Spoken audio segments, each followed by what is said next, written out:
prabėgo savaitę kaip taksometro parodymai ir mumi vėl su jumi. Šiandien biškį dėsim kalbos apie vikingus. Prašom užeit su mumis. In vidų. Šiek. Apie ką šnekėsim, Česlovas? Nu, apie vikingus? Jo, durniau, tu vikingai buvo senovės Kirgizijoje. A šiais laikais tik tai kai kurie vyrai būna su ragais. Tai kaziolai. Nu, suprantam. Bet tu žiūrėk, jeigu boba eina nalieva, tai visi bachūrai sako, kad vyras yra su ragais. Šią seną ir pražilusi istoriją, kuri siekia dar senovės antikos ir Graikija. Nu, bet Graikijoje niekas nebuvo su ragais. Graikai išrado tik demokratiją ir homoseksualizmą. Teisingai, tai meldžiamasis, jeigu jums neįdomu, tai jūs ir neklausykit. O gerbiamam žiūrovui aš papasakosiu. Kadais senovėje gyveno toks bachūras, prisikačialinės, pripumpavęs kaip Rembo. Na, o bet tačiau jis buvo senovės graikas ir jo vardas buvo Gerkulėsas. Nu, man atrodo, jūs visiškai kvailas esate. Gerkulėsas tai tokios kruopos, iš kurių verdama košė, arba jos tinka chamiakam šerti. Ne, chamiakų ir kruopų tada dar nebuvo, nors jau buvo pederastiją. Tai va, tasai mano paminėtas Gerkulėsas buvo priverstas vieną kartą gyvenime iškuopti tokį didžiulį tvartą pilną išmatų. Ir jis kopė dieną, kopė naktį, elektrėnų. Va, bet skirtingai negu šiais laikais, kai asenizatoriai sugeba kopti su straubliu, įkišę į išmatų duobę ir su burna spjauti visus jūsų kakalus, gerbiamas žiūrovas. Ne, Herkulėsas kopė su šakėm kaip visiškas psichiškai nesveikas senovės graikas ir galbūt netgi homoseksualistas. Ir kopė vieną dieną, kopė kitą ir nėra galo kaip nėra, buvo tas tvartas, tarsi Seimo autoūkis. Vienoje vietoje iškopė išmetas, kitoje vietoje vėl prišiktas klydinai ir net su kaupu. Ir vieną gražią dieną atvarė 7 metus mūsų Gerkulėsas suprato, kad eina jie visi šikt, kad jis pasilgo savo bobos ir nuvažiavo namo, kur jo laukia jo bobo Penelopėje. Penelopė Krus? Ne. Penelopė ir viskas. Nu, tai yra ne viskas, nes jinai jau laukdama dar labai nalievą pavarydavo su kitais bachūrais. Nu tai va, Gerkulėsas visas prasmirgęs šūdais bando išeiti iš savo smirdančio tvarto. Eina pro duris ir kažkas tai kliūva už viršaus, a pasižiūri, a pasitė ant viršaus tokia ant galvos ragai išaugę. Aha, kaip pas Kalėdų senio briedį, jeigu ten briedis. Nu tai va, ir tada nuo to laiko ir prasidėjo posakis, nori, kad ragų neturėtum, tai bobą kietai laikyk ir bobą į galvą daug. Iška. Nenuvirsk, pasakoriau. Nu, bet man vis tiek neaišku, prie ko tie ragai. O jo, taigi aiškinu dar kartą. Buvo toks senovės graikas, dirbo asenizatorium, vardu Gerkulėsas. Jis mėžė šūdus, mėžė, o jo boba tuomet... Aišku. Moralė būtų tokia. Su bobom nesusidėk, sėdėk garaže į bezdėk.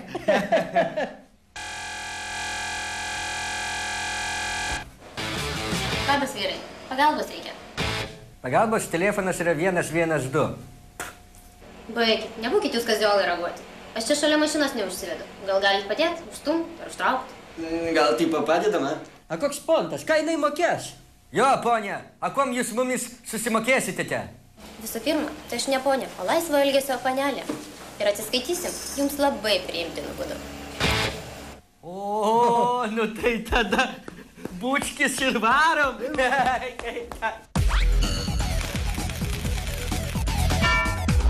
Nu, būktai turėtų veikti. Panelę užsivedam. Motoras.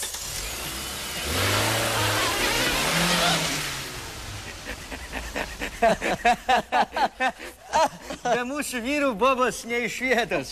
Kiek jinai tau davė? Sakė, duos. Nu, šitas. Susitariau natūrą. O. Na, ką? Nu, tu ir durnius. Kas? A tu bent numerį įsidėmėjai? Nu, lankai, dar kažkokie skaičiai, būktai. O, karočią. Visiška pimpalienė gaunasi. Kodėl? Tu, jeigu nori, tai smaukykis čia, o aš einu savo susirasti normalų darbą. Nu, tai palauk.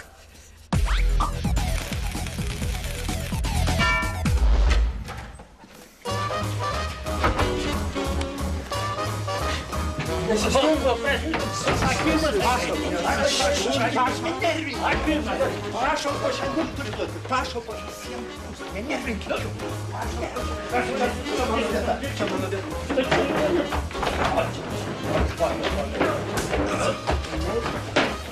Gerą dieną, mėly Lietuvos bedariai. Labą dieną, tamsta.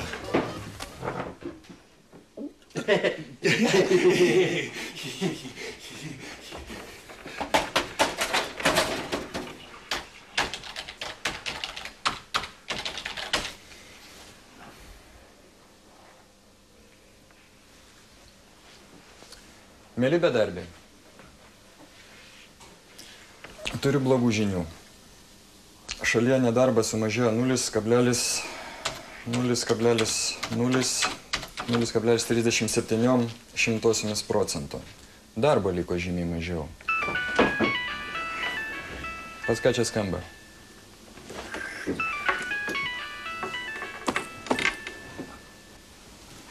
Von.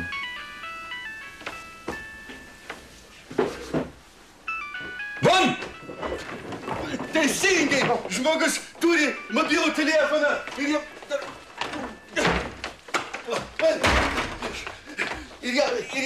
dar darbo reikia. Matai, tokį pakratytum, tai ten ir aukso, ir visko rastum pas tokį. Svoločius. Svoločius visiškai. Nei sarmatas, nei sąžinės pas suka. Šefas, atsiprašau, o pašalpas šiandien mokės, ar mums nelaukti? Gerbiamasis, ar jūs žinote, kaip yra nemandagu pertraukinėti žmogų darbo metu? Ach, tu išgama! Tu eik pasiskaityk iškabą ant durų! Čia yra darbo birža, o ne buhalterija, kad to pinigus dalyti! Ale ot laikai, a? Nieks dirbt nenori, a pinigų visi gauti. Tik pirmin. Ir kur mes rytamės?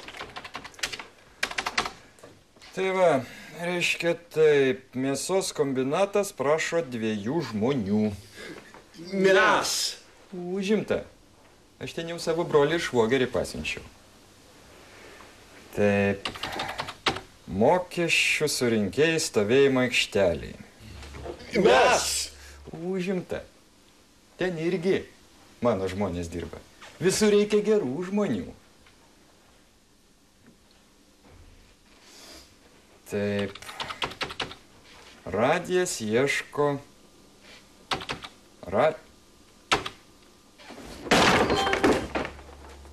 Radijas ieško didžėjų. Radijas neįdomu. Šnekė, nieks tavęs nemato. O, apsaugos firma Fuck Security. Ieško žmogaus apsaugai. O, apsauginiais. Čia jau įdomu, mes jamam šitą darbą, ponė. Bet ten reikia vieno žmogaus, kurį įforminam. Mes galim ir abudu nueiti. Abudu? Mes algą pasidalinsim, dirbsim neblogiau negu vienas. Aš šitą ką reiks daryti? Nu, reikia saugot vieną pagyvenusią verslininką, kiek žinau. Kad ten daryti, tai vietoj pasakys. Ačiū. Ačiū, ponė. Ačiū. Iki malonaus, ponė.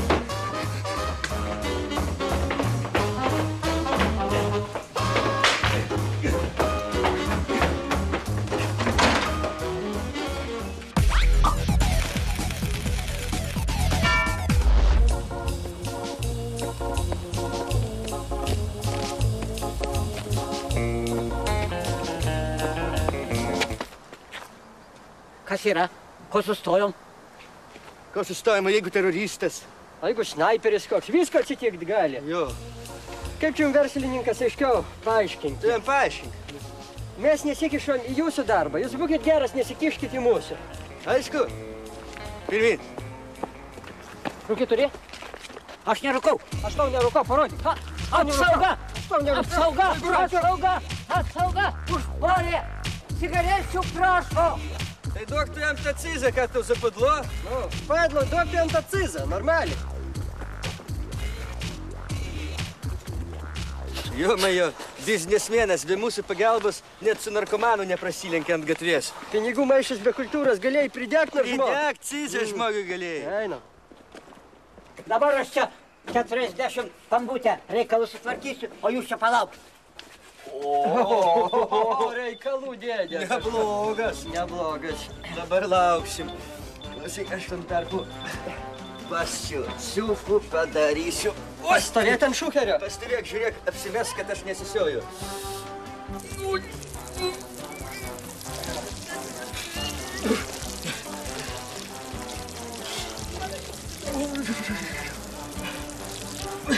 Žinai, mano, duok krabą, mano šlapimo puslėta kaip smėlio laikrodis, lygiai 5 minutės, tai aš atsiprašau, mes 5 minutės čia šalsim. A jeigu ten senis ant greitūros borkių nuėjo, aš mačiau filme, beveikė vienam. Atiduok išpirką. Čia yra saugumo darbo technikos pažeidimas. Jeigu aš peršalsiu šlapimtakio puslę kanalą arba sinusoidą gausiu, a kas man sumokės tada? Einam, 40 gibūtas, patys rasbiriom čia. Nefik, einam, tai aišku, ko čia senis. Dailiai, šiandien bandyto būtas greičiausiai.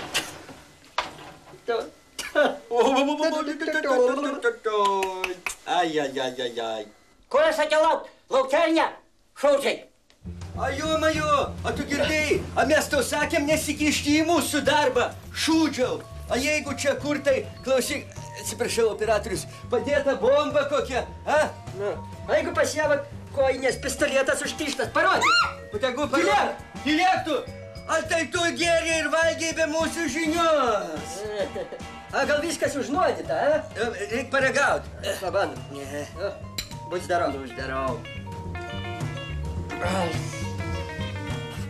Kažkoks neaiškus man tas šnapsas. Remonė tėda.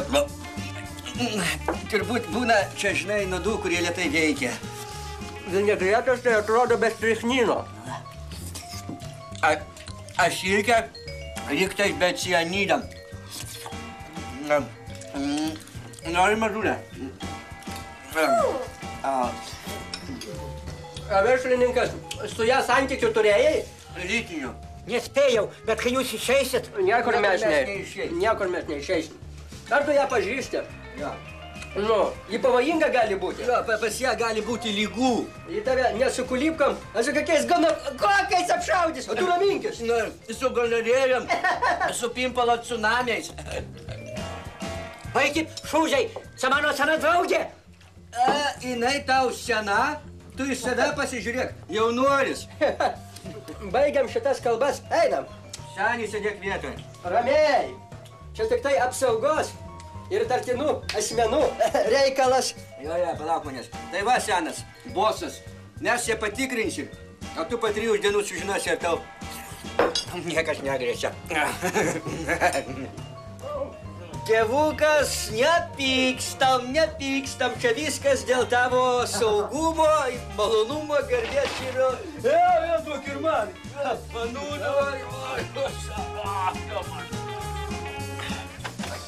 Šūdžiai, aš jūs atleidžiu.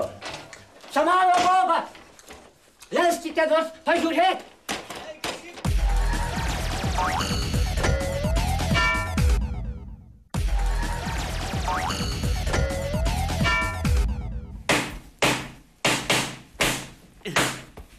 Kągi, čia žurnalas Vyrams ragai. Pereiname prie naujausių laiškų apžvalgos, jūsų klausimais, atsakymais ir patarimais. Toks opus klausimas. Kaip atsikratyti fanaro? Kągi, fanfaras yra dažnai pasitaikanti ir sunki problema. Čia be rimto gydytojo patarimo neapsieisi, pavyzdžiui, kaip tokio kaip daktaras Šiknanickas. Bet ką mums trukdyti gydytojas tokiais mažmužiais?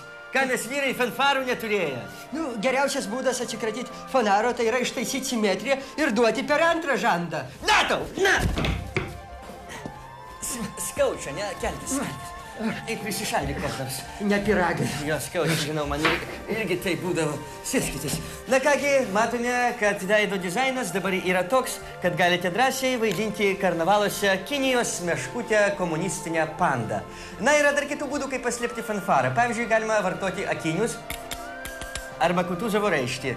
Na, bet tai irgi menka išeitis, nes visi puikiai supras, kad po tuo Kutuzovą raiščių randasi fanfaras. Kad nesuprastų, reikia daryti paprasčiau. Turim kebulinių dažų ir jais galim užmaskuoti fanarą. Su teptelium, sėskit čia man kaip mano meilė.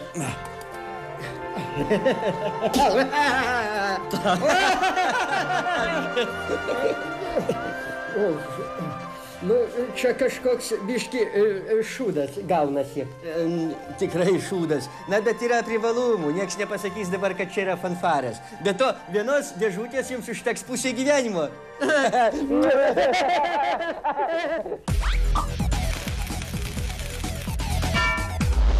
Nuolatinis mūsų žiūrovas Algirdas iš Antakalnio rajono Turniškių pašto rašo, kad jam labai patinka Kastyčio Kerbedžio daina Pienių vynas, sako jisai, na, kam nepatinka. Ir klausia, kaipgi pasidaryti tą pienių vyną namų sąlygomis. Nieko nėra paprasčiau. Pienių vynas, pienių vynas. Pirmiausia, reikia nusipirkti 2-3 kg silkių. Bet silkės reikia pirkti geram bufete, nes iš blogų silkių gero vyno nepadarysi. Na, o tada reikia atskirti, kur yra silkė, o kur silkinas. Ir jeigu sudankiu braukiat silkę ir užkliūnat už tam tikro pipuko, tai reiškia yra berniukas. Ir reikia tada pienius spausti į vidų. Nelabai čia jums spaudėsi, kolega, aš pasiūlysiu visus silkinus tenai sumesti. Visus berniukus metam į tam tikslui pastatytą slojniką. Žinot, aš skaitau, jūs galite mes ne tik silkinus, bet ir silkės, nes mes nesuspėsim atrinkt. Gerai, kągi po to dedam donelės, prašom. Grūdam į slojniką donelę. Cukraus, prašom, tarkas savo dantukais. Taipogi reikalingos yra neišvengiamas vyno gamybos atributas yra mielių pakelis, štai mielės, galima ir popieriaus ir prisigers. Ir pilame vandenio pilame. Na ir kągi, razinų, dar trūksta mums razinų. Štai kaip gaminamas Kastyčio Kerbedžio vardo pienių vynas. Norit išpilti? Bet čia gavosi ne pienių vynas, o pienių barmatucha. Barmatucha pienių? Nu jo, gaila. Žinot, tiek receptų daug, kad jie visi susipainioja. Na kągi, dar belieka įdėti spirito ir pagal skonį šitų svarainių. Svarbiausia, kad gertųsi skanu. Ir žiūrėti mūsų laidą su pienių vynu. Dar mums parašė Valdas iš Turniškių. Wow. Gromatėliai prikeverzuota. Pas manęs už langų visur lygus laukai ir snaudžia tamsus miškai. Sąmonės kažkokias rašo. O iš tų miškų kartais atskrenda tokie dideli juodi paukščiai. Kormoranai. Ir reikalauja valgyti. Nesąmonės kokios. Vieną dieną negavę valgyti, jie nusinešė mano šuniuką sargiuką. Nenešioja paukščiai šuniukų, jie jūros kiaulytės nešioja pelės, nu ir kates. Tai noriu paklausti, kaip galima pasidaryti lesyklėlę. O, lesyklėlė mūsų laikai žmogai darydavo iš pieno pakelės. Jam ant pieno pakelę, na ir darom iš pieno pakelės. Oi, kaip nepavyko, matyt, šį kartą padaryti lesyklėlės. Tęskit. Biškis smirdės dabar mėnesį. Pas mus visą laiką smirda ir mes patys smirdam didelio čia daikto. Nu, bet grįžtame prie lesyklėlės darymo. Norint padaryti iš tuščios pieno taros lesyklėlę, tai reikia turėti blato kažkur pieno kombinatą. Reikia prieimo visokio. Nu, manau, paprastesnis reikalas būtų padaryti lesyklėlę pakabinus lašinukų zylutėms. Brizelė. Kągi jam štai tokį mechanizmą liaudyje pažįstamą kaip lesyklėlę pelėms. Peliukams. Ir jam ane lašinių bryzą ir instatome į mūsų mechanizmą. Ir pakabiname virš zylučių takelio. Visi mes žinome, kad pelės yra šlykštus graužikai, parazitai ir venerinių ligų nešiotojai. Na, o paukškeliai yra mūsų talkininkai ir linksmintojai. Todėl visa mūsų širdgėla ir širdies šiluma turi atitekti paukšteliams. Taip.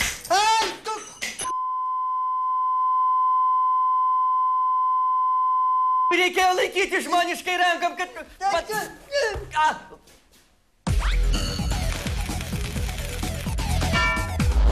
Ir zylutės sočios, ir Česlovo pirštas sveikas. Dabar pats metas pagalvoti apie Bobą. Turiu bėdą. Man patinka tokios moterys, kurioms nepatinku aš. Aš pats mielai pakabinčiau tokią pupytę Miss Lietuva, bet ji man per brangi. Neliūdėk, Česlovai, dabar mes ir pakalbėsim apie tai, kaip pakabinti 100 000 vyrų svajonę Miss Lietuva.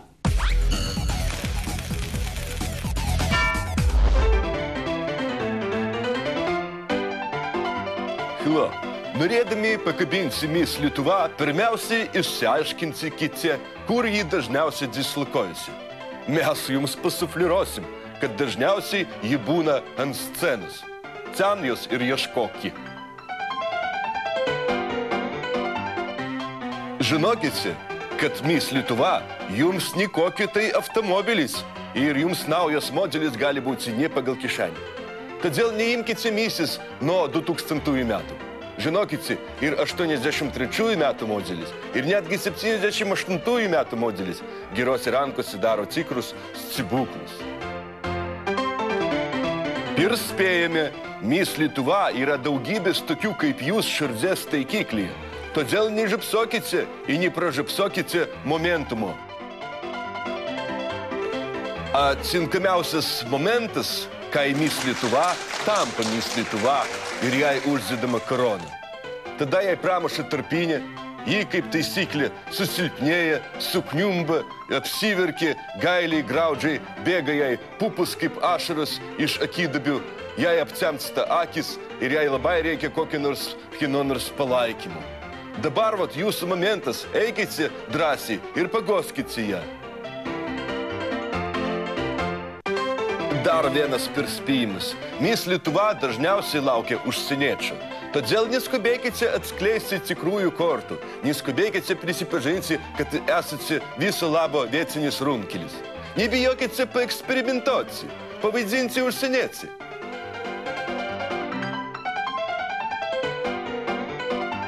Nu, yra dar vienas toks pikantiškas šansas apsimesti gėjumi. Jos moteris lengvai prisileidžia, nes jie neagresyvus, nusimano apie kvepalus, trepkas. Nu, žino, ką reiškia porte ir haute couture.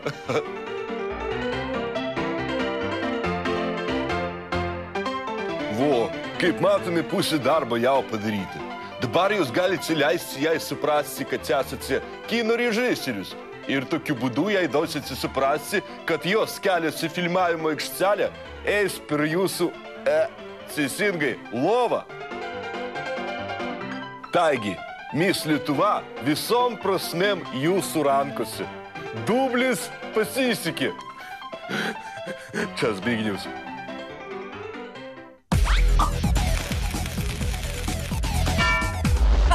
Mužiki, kągi, sužinojome, kad mise boba būna metus, na, o moterim boba būna visą gyvenimą. Taigi, kalkime geležį, kol jinai jau šalda. Ir neapsvilsite ir nenusivilsite. Baigiame žurnalą Ragai vyrams. Kuriame vyrai yra tokie, kokie yra vyrai. Bobas to niekada nesupras. Vyrai, ar galit veidrodėlį pataisyti? Zaprasta, jums visada. Kur tas jūsų veidrodėlis? Va! Dabar štai nelaiko, visas sulūžęs ir apskritai jisai mane storina. Jūs mėgsite lytinius santykius, nes maniškis tai manęs privengia visą. Einam. Jo, visiški ragai.